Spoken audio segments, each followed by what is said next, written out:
नमस्कार साथियों, स्वागत है आपका हमारे और आपके अपने चैनल पर। भगवान बुद्ध सिद्धार्थ गौतम के नाम से भी जाने जाते हैं। यह एक धार्मिक गुरु और भगवान हैं जिन्होंने बौद्ध धर्म की स्थापना की। उनका जन्म लगभग 563 ईसा पूर्व भारतीय उपमहाद्वीप में लुम्बिनी नामक स्थान पर हुआ था। उनके पिता का नाम शुद्धोधन और माता का नाम माया था। बुद्ध का जीवन एक राजकुमार से शुरू हुआ था। सिद्धार्थ ने बहुत अच्छी शिक्षा प्राप्त की और उन्होंने जीवन की सुख शांति से दूर जीने के समय को देखकर उन्हें जीवन के अर्थ की खोज में निकल पड़े। भगवान बुद्ध ने अपने जीवन में दुख के कारणों का अन्वेषण किया और मोक्ष के मार्ग का दर्शन किया। उनकी शिक्षाएं आज भी लोगों के जीवन में मार्गदर्शन कर रही हैं और बौद्ध धर्म को विश्व भर में प्रचारित किया जा रहा है। सिद्धार्थ के मन में बचपन से ही करुणा भरी हुई थी। उनसे किसी का दुख देखा नहीं जाता था। यह बात इन उदाहरणों से स्पष्ट होती है। घुड़दौड़ में जब घोड़े दौड़ते और उनके मुंह से झाग निकलने लगता था तो सिद्धार्थ उन्हें थका जानकर वहीं रोक देते थे और जीती हुई बाजी हार जाते थे। खेल में भी सिद्धार्थ को खुद हार जाना पसंद था, क्योंकि किसी को हराना और किसी का दुखी होना उनसे नहीं देखा जाता था। एक समय की बात है, सिद्धार्थ को जंगल में किसी शिकारी द्वारा तीर से घायल किया हुआ एक हंस मिला। उन्होंने उसे उठाकर तीर निकाला, सहलाया और पानी पिलाया। उसी समय सिद्धार्थ का चचेरा भाई देवदत्त वहां आया और कहने लगा, यह शिकार मेरा है, मुझे दे दो। सिद्धार्थ ने हंस देने से मना कर दिया और कहा, तुम तो इस हंस को मार रहे थे, मैंने बचाया है, अब तुम ही बताओ, इस पर मारने वाले का हक होना चाहिए या बचाने वाले का। देवदत्त ने सिद्धार्थ के पिता राजा शुद्धोधन से इस बात की शिकायत की। शुद्धोधन ने सिद्धार्थ से कहा, आखिर यह हंस तुम देवदत्त को क्यों नहीं दे देते? आखिर तीर तो उसी ने चलाया था। यह सुनकर सिद्धार्थ ने कहा, पिताजी, मुझे यह बताओ, आकाश में उड़ने वाले इस हंस पर तीर चलाने का अधिकार इसे किसने दिया? आखिर इस हंस ने इसका क्या बिगाड़ा था? फिर उसने तीर क्यों चलाया? क्यों इसे घायल किया? मुझसे इस प्राणी का दुख देखा नहीं गया और मैंने तीर निकालकर इसकी सेवा की। वास्तव में इस पर हक तो मेरा ही होना चाहिए।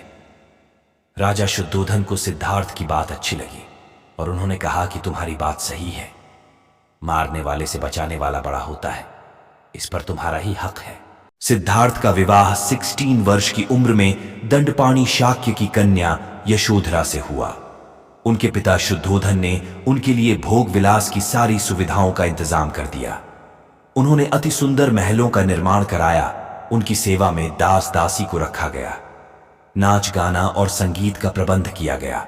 लेकिन विवाह के बाद भी बुद्ध का वैराग्य भाव बढ़ता जा रहा था और सांसारिक सुखों के प्रति उनकी रुचि खत्म हो रही थी। इस तरह एक दिन बुद्ध महज 29 साल की उम्र में अपनी पत्नी और बेटे को छोड़कर चुपचाप जंगल की ओर चले गए। बुद्ध अपनी आत्मा से जुड़ना चाहते थे। वे दिव्य ज्ञान की खोज में थे, इसलिए उन्हें घर, परिवार, संपत्ति या किसी अन्य वस्तु से कोई जुड़ाव नहीं था, क्योंकि इन चीजों में उन्हें आध्यात्मिक आनंद नहीं मिलता था। बुद्ध अपने मन में चल रहे कई प्रश्नों का उत्तर ढूंढने के लिए बोधि वृक्ष के नीचे बैठकर तपस्या करने लगे और 6 साल बाद उन्हें पूर्ण और दिव्य ज्ञान की प्राप्ति हुई। इस तरह से वे राजकुमार सिद्धार्थ गौतम से महात्मा गौतम बुद्ध बन गए।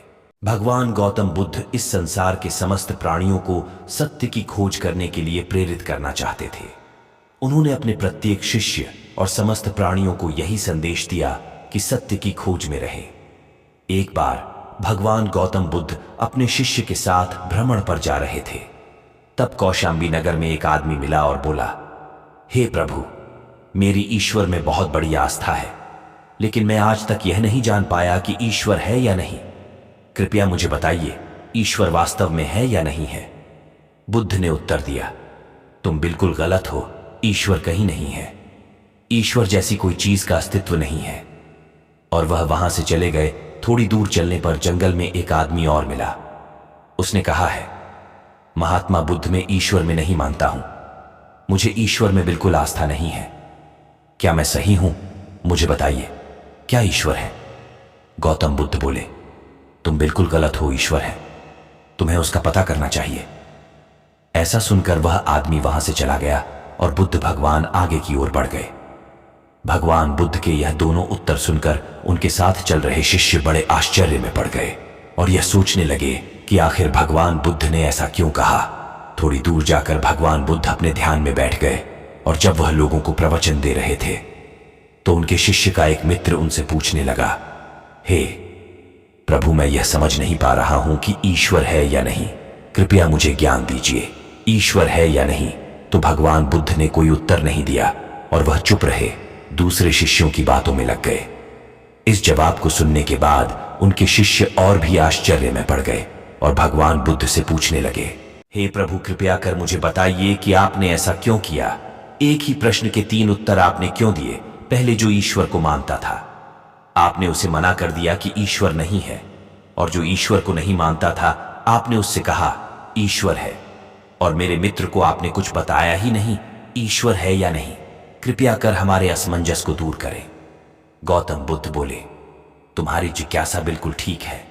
मैं तुम्हें बताता हूं कि अगर मैं उस पहले व्यक्ति जो ईश्वर को मानता है से ईश्वर के होने की बात कह देता तो वह यह सुनकर शांत हो जाता और अपने ईश्वर को जानने के प्रयास को रोक देता, और अगर मैं दूसरे व्यक्ति जो ईश्वर को नहीं मानता है से कह देता कि ईश्वर नहीं है तो वह भी अपने प्रयास को रोक देता, जो कि मैं नहीं चाहता हूं।